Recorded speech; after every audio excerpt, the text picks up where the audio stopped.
नमस्ते बच्चों, स्वस्तिक शिक्षण संकुल के आज के ऑनलाइन वीडियो में मैं आपका स्वागत करती हूँ। कक्षा है 3 और विषय हमारा हिंदी है। बच्चों, आज हम चैप्टर नंबर 9 यानी कि पाठ नंबर 9 पढ़ रहे हैं, लोभी का अंत। आज हिंदी विषय में हम पढ़ रहे हैं लोभी का अंत। देखो बच्चों, यहाँ पे एक कहानी बताई गई है आपको कि एक क्या था, एक गरीब युवक था जो काम की खोज शहर जाने के लिए घर से निकलता है। शाम हो जाने पर रास्ते में वे साधु की कुटिया पर ठहरते हैं। सर्वज्ञ साधु को उसकी हालत का पता चल जाता है, यानी कि वो क्या होता है, अंतर्यामी साधु होता है। तो उसे क्या होता है, वो जो युवक काम पे निकलते हैं गरीब, 4 युवक थे, वो कितने थे, 4 युवक थे, उनका उसे हालत का पता चल जाता है। वो उन्हें एक एक मोमबत्ती देता है और बोलता है कि जाओ, मोमबत्तियाँ जहाँ गिरेगी वहाँ खोदने पर उन्हें क्या मिलेगा, खजाना मिलने वाला था। 3 युवक को 2 तांबे चांदी सोने की खजाने पाकर रुक जाते हैं। चौथे युवक के हीरे के खजाने की लालच में लेने के देने पड़ जाते। तो इस कहानी में इतना ही है बच्चों कि जो लालच होती है उसके बारे में आपको बताया गया है। चलिए हम चालू करते हैं हमारा लोभी का अंत। 4 ब्राह्मण युवक थे, चारों बड़े गरीब थे। इन चारों युवकों ने एक रात बैठे बैठे अपने भविष्य के बारे में बड़ी गंभीरता से सोचना शुरू किया कि हम लोग कब तक ऐसे मारे मारे फिरते रहेंगे। तो वो क्या बोल रहे हैं बच्चों कि एक रात क्या कर रहे थे, वो बैठे बैठे अपने भविष्य के बारे में सोचने लगे। वो भी कैसे, गंभीरता से, यानी कि और से परेशानी में वो सोचना चालू किया कि लोग तक कैसे मारे मारे फिरते रहेंगे और हम ऐसे कैसे मारे मारे फिरते रहेंगे, कब तक अपने माँ बाप पर बोझ बन के रहेंगे। हमें शहर जाकर कोई काम करना चाहिए। एक युवक ने उन सबसे कहा, यानी कि 4 जो युवक थे, तो उसने एक युवक ने क्या कहा कि हमें क्या करना है, शहर में जाके कोई काम ढूंढना चाहिए। उसकी बात से सभी सहमत हो गए। दूसरे दिन सुबह ही वे लोग शहर की ओर चल पड़े। रास्ता लंबा था, इसलिए शहर पहुंचने से पूर्व ही उन्हें रात हो गई और वे एक साधु की कुटिया में ठहर गए। वह साधु बहुत बूढ़ा था, न जाने कितने वर्षों से वहाँ बैठा तपस्या कर रहा था। यानी कि वो क्या कर रहे थे कि शहर जाने के लिए वो निकल पड़े थे, लेकिन रास्ता कैसा था, लंबा था, इसलिए चलते ही रहते थे, चलते ही गए। तो उनको क्या मिली, एक साधु की कुटिया मिल गई। वहाँ पे उन्होंने क्या किया, रुकने का सोचा।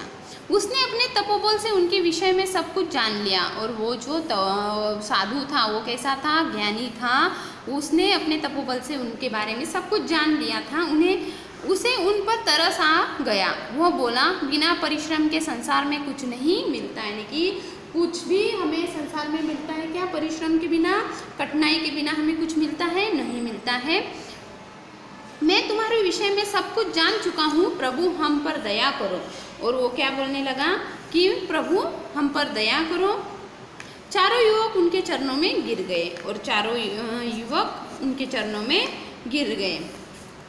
देखो, यह 4 मोमबत्तियाँ मैं तुम्हें दे रहा हूँ। इन चारों मोमबत्तियों को लेकर तुम चारों हिमालय पर्वत पर चढ़ना शुरू करो। यानी कि साधु क्या बोल रहे थे कि लो, ये 4 मोमबत्तियाँ मैं आपको दे रहा हूँ, ये एक एक मोमबत्ती सबके हाथ में लेकर आप क्या करो, हिमालय पर्वत चढ़ना शुरू करो।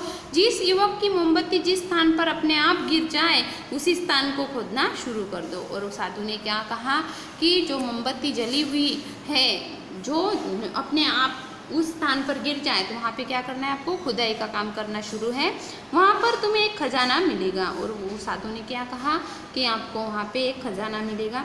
उस खजाने को लेकर तुम मेरे पास वापस आ जाओ, मेरे पास वापस आ जाओ।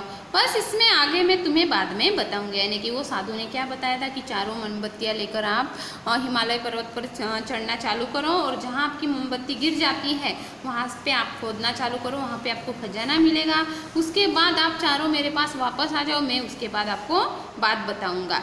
साधु की बात मानकर वे चारों युवक अपनी अपनी मोमबत्तियाँ लेकर हिमालय पर्वत चढ़ने लगे। वे चारों बहुत खुश थे क्योंकि उन्हें साधु की कृपा से बहुत बड़ा खजाना मिलने वाला था। यानी कि चारों कैसे थे, बहुत खुश थे कि साधु की कृपा से उनको क्या मिल रहा था, खजाना मिल रहा था। जैसे ही वे पर्वत की एक ऊंची चोटी पर पहुँचे तो उनमें से एक के हाथ में से मोमबत्ती गिर गई। तो देखो बच्चों, यहाँ पे क्या बोला है कि जैसे ही वो चोटी पे, यानी हिमालय जो चोटी है उस पर चढ़ने लगे, तो उसमें से क्या हुआ, एक जो युवक था उसके हाथ में से मोमबत्ती गिर गई। लो भाई, हो गया कल्याण, अपना काम शुरू करो।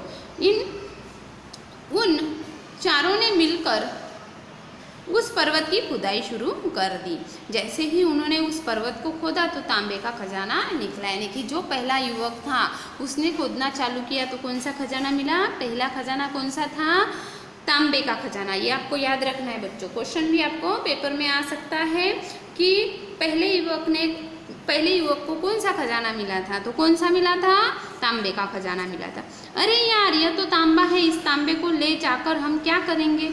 वे सब फिर खोदने लगे। इस बार चांदी मिल गई और दूसरे की मोमबत्ती गिर गई तो दूसरे को क्या मिल गई? चांदी मिल गई। वहाँ अब तो चांदी भी मिल गई, चलो अब और खोदो, शायद अब सोना भी मिल जाएगा, फिर हीरे मिलेंगे, सब कुछ मिलेगा। साधु ने आशीर्वाद दिया है, अब किसी चीज़ की कमी नहीं रहेगी। अब हमें इसमें भी आगे से पहाड़ों पर जाना चाहिए। अभी तो हमारे पास 2 मोमबत्तियाँ और हैं, आगे हमें बहुत धन मिल सकता है। यानी कि वो चारों युवक अपने आप से बातें, यानी वो मिल के सब एक दूसरे से बातें करने लगे थे कि हमारे पास तो क्या है, 2 मोमबत्तियाँ हैं, फिर से हम आगे चढ़ेंगे, हमारी जहाँ मोमबत्ती गिरेगी वहाँ पे हमें और बहुत सारा धन मिलेगा। देखो दोस्तों, एक युवक बोला अधिक लालच ठीक नहीं है, और एक जो चारों में से जो 4 युवक थे उसमें से एक युवक क्या बोला? अधिक लालच ठीक नहीं है, जो मिला है वही लेकर साधु के पास चलो, और जो मिला है वही हम क्या करें? साधु के पास जाएंगे। उसका समर्थन सिर्फ एक युवक ने किया, बाकी 2 अधिक धन के लालच में आगे बढ़ गए। वे लोभ में फंस चुके थे। जैसे ही वो एक ऊंचे पर्वत पर पहुंचे तो तीसरे के हाथ में मोमबत्ती गिर पड़ी। उस स्थान को खोदते खोदते वे नीचे तक पहुंचे तो वहां से उन्हें सोने का खजाना मिला। तीसरे ने चौथे से कहा, चल भाई, अब हम ही वापस चलते हैं, हमें हमारा खजाना मिल गया है। नहीं भैया, अभी तो चौथा मोमबत्ती बाकी है। और एक जो युवक था उसने क्या बोला कि भैया रुको, अभी चौथी मोमबत्ती बाकी है, हमें और आगे चलना चाहिए, हो सकता है उस खजाने में हमें हीरे मोती मिल जाए। ना भाई, अब मैं और आगे नहीं जाऊंगा, अपने लिए इतना सोना ही काफ़ी है, तुम चाहो तो आगे जाओ, मैं तो चला। और उसने क्या कहा कि आप जा सकते हो, आपको आगे जाना है तो आप जा सकते हो, मुझे तो मेरा खजाना मिल गया है, मैं खजाना लेकर जाऊंगा। चौथे युवक बहुत लालची था, उसने क्या किया? ठीक है, अब मैं खजाना लेकर ही जाऊंगा। चौथा युवक जो बहुत लालची था आगे बढ़ने लगा। अपने तीनों साथियों को छोड़कर वो अकेला मोमबत्ती लिए पहाड़ पर चढ़ रहा था। आगे चलकर उसने देखा कि एक आदमी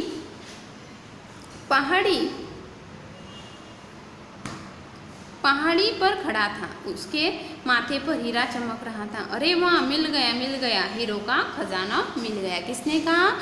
चौथे युवक ने कहा। जो पहाड़ पर एक क्या बैठा था? आदमी पहाड़ी पर खड़ा था, उसके माथे पर क्या हो रहा था? हीरा चमक रहा था, इसलिए वो क्या बोला कि हीरा मिल गया, खजाना मिल गया। जैसे ही वो युवक आगे बढ़ा तो उसे आदमी के माथे पर लगा हीरा चक्र का रूप धारण करके घूमता हुआ उसके माथे पर आकर लगा। और देखो बच्चों, जो हीरा चमक रहा था वो उसने कौन सा रूप धारण कर लिया था? अभी चक्र का रूप धारण कर लिया था, घूमता हुआ उसके माथे पर आकर लगा। डर के मारे उसका सारा शरीर कांपने लगा। और जो चौथा युवक था वो क्या हो गया? डर गया। डर से उसका शरीर यानी कांपने लगा। अरे यह क्या है? आपने मुझे इस तरह से क्यों मारा? इन हीरो को पाने के लिए तो मैं आया हूँ। और उसने क्या बोला उस आदमी से? जो पहाड़ पर एक आदमी था, उसके माथे पे क्या था? हीरा चमक रहा था। उस आदमी ने क्या बोला? इन हीरो को पाने के लिए आया हूँ। उस आदमी ने क्या कहा? अरे यह क्या? उस आदमी ने कहा क्या? नहीं, वो चौथे युवक ने कहा था कि अरे यह क्या है? जैसे कि उसने वो चक्र उसके माथे पे चलाया तो उसने क्या कहा? अरे ये क्या है? आपने मुझे इस तरह से क्यों मारा? इन हीरो को पाने के लिए तो मैं आया हूँ। ओ मूर्ख लालची इंसान, तुम्हें साधु की कहना नहीं माना। और उस आदमी ने क्या कहा कि ये इंसान, मूर्ख इंसान, लालची इंसान, तूने साधु का कहना नहीं माना, फिर अपने मित्रों का भी कहना नहीं माना। एक दिन मैंने भी यही भूल की थी और लालच में अंधा होकर इस खजाने को पाने के लिए चला आया था। और मैंने भी क्या की थी? यही गलती की थी। मैं भी क्या लालच में खजाना पाने के लिए चला आया था। इस जादू के चक्कर में मैंने भी हीरा समझा था। इसमें मुझे इस प्रकार जकड़ लिया कि मैं आज तक मुक्त नहीं हो सका, लेकिन आज मैं मुक्त होकर जा रहा हूँ, क्योंकि मेरे स्थान पर अब तुम इसके बंदी बनोगे, ऐसा वो साधु ने कहा। लेकिन भैया मुझे तुम्हें तो अब वही आकर बचाएगा जो मेरी और तुम्हारी तरह अक्ल का अंधा और लोभी होगा। यानी कि अब तक आप यहाँ तक रहोगे, क्योंकि आपको कौन बचाएगा? जो बचाएगा जो अक्ल का अंधा होगा और लालची होगा, वही तुम्हें आकर यहाँ पे बचाएगा। यह कहकर वो युवक भी चलता बना। और जो युवक सालों से वहाँ पे खड़ा था, जो लालची होकर वो खजाना ढूंढने के लिए आया था, और उसके साथ भी वही घटना घटी थी कि जो चक्र उसके सर पर मर गया था, और जो हीरे का जो मस्तक पर लगा हुआ जो उसे क्या कर रहा था, उसे उस माथे चक्र धारण करके उसके माथे पर आकर लगा था, है ना। तो साधु ने क्या कहा उसे कि कहना मैंने भी यही भूल की थी कि लालच में अंधा होकर इस खजाने को पाने के लिए चला आया था। इस जादू के चक्कर में मैंने भी हीरा समझा था, यानी कि इस जादू के चक्र को मैंने भी क्या समझ लिया था? हीरा समझ लिया था। तो देखो बच्चों, यह कहकर वो युवक भी वहाँ से चल बना। ये था लालच, यानी जो लालची इंसान था उसके बारे में ये कहानी बताई गई है। 4 युवक के बारे में ये कहानी बताई गई है कि लोभी का अंत। तो आपको समझ में आ गया बच्चों कि 4 गरीब युवक थे जो काम की खोज में शहर जाने के लिए निकले थे। शाम हो जाने पर रास्ते में वो साधु की कुटिया पर ठहरते हैं, और सर्वज्ञ साधु वो कुटिया पर ठहरते हैं। सर्वज्ञ साधु को उनकी हालत का पता चल जाता है। वो उन्हें एक मोमबत्ती देता है और कहता है कि मोमबत्तियाँ जहाँ गिरेगी वहाँ खोदने पर तुम्हें खजाना मिलेगा। 3 युवक को तांबे, चांदी, सोने से खजाने पाकर रुक जाते हैं। चौथा युवक क्या करता है बच्चों? मैंने अभी आपको कहानी में सुना है कि चौथा युवक क्या करता है, और लालची होकर और लालच के हीरे मोती जवाहरात मुझे मिले, इस लालच में वो पर जाता है, और उसे क्या मिलता है ये आपने अभी समझाया है मैंने। तो देखो बच्चों, यहाँ पे शब्दार्थ दिए हैं आपको। वो क्या करने हैं आपको? शब्दार्थ आपके बुक में, हिंदी की बुक में लिखने हैं। भविष्य यानी आने वाला समय, एक काल, बोझ यानी भार, वजन, पूर्व यानी पहले, एक दिशा का नाम है। पूर्व एक दिशा का नाम भी है ना बच्चों, है ना। पूर्व दिशा है ना, कि आपको पता है कि नहीं? पूर्व क्या है? एक दिशा भी है, और पूर्व यानी पहले भी होता है। ओके। ठहरना यानी रुकना, पर्वत यानी पहाड़, परिश्रम यानी मेहनत, लालच यानी लोभ, मूर्ख यानी बेवकूफ, अक्कल यानी बुद्धि, जकड़ना यानी कसकर बांधना, मुक्त यानी स्वतंत्र, बंदी यानी कैदी, चोटी यानी शिखर, खजाना यानी धन, सुबह यानी सवेरा। तो यहाँ पे आपको मुहावरे दिए हैं बच्चों। बोझ बनना, भार रूप बनना, आर्छित होना, भारूप बनना, आर्छित होना, तरस आना, दया आना, लोभ में फंसना, लालच करना, अक्ल का अंधा होना, बुद्धिहीन होना। तो देखो बच्चों, मैं पीडीएफ के द्वारा आपको क्वेश्चन की जो यहाँ पे पूछे गए जो प्रश्नों के उत्तर है वो मैं आपको पीडीएफ के द्वारा भेजूंगी, जो आपको स्वाध्याय पुस्तिका में लिखने हैं। और यहाँ पे अनुरेखन कीजिए, यानी भविष्य आपको यहाँ पे ऐसे ही लिखना है, समझ कर लिखिए। यहाँ पे आपको क्या दिए हैं? अपोजिट यानी विरुद्धार्थी। उदाहरण, पूर्व यानी पश्चिम, गरीब यानी अमीर, ऊँची यानी ऊँची यानी नीची, ऐसे आपको यहाँ पे विरुद्धार्थी लिखने हैं। और यहाँ पे समझ कर लिखो, यानी कि देखो सुबह यानी सवेरा, प्रातःकाल। तो बोझ यानी भार, वजन, कृपा यानी दया, आपको यहाँ पे लिखना है बच्चों। कृपा यानी दया, जो कृपा करते हैं, है ना। इस ऐसे पर्वत यानी पहाड़, जैसे ही यहाँ पे आपको पूछेंगे, मैं आपको पीडीएफ के द्वारा इसको भेज दूंगी, समझ कर लिखना है। पर्वत, परिश्रम, बोझ, कृपा, पर्वत, परिश्रम। देखो बच्चों, आगे भी आपको स्वाध्याय दिया है, जो मैं आपको पीडीएफ के द्वारा प्रश्नों के उत्तर आपको भेजूंगी, जो आपको किस में लिखने हैं? आपके स्वाध्याय पुस्तिका में लिखने हैं बच्चों। तो ये आपको पाठ समझ में आ गया होगा, लोभी का अंत। जय गायत्री बच्चों। So thank you.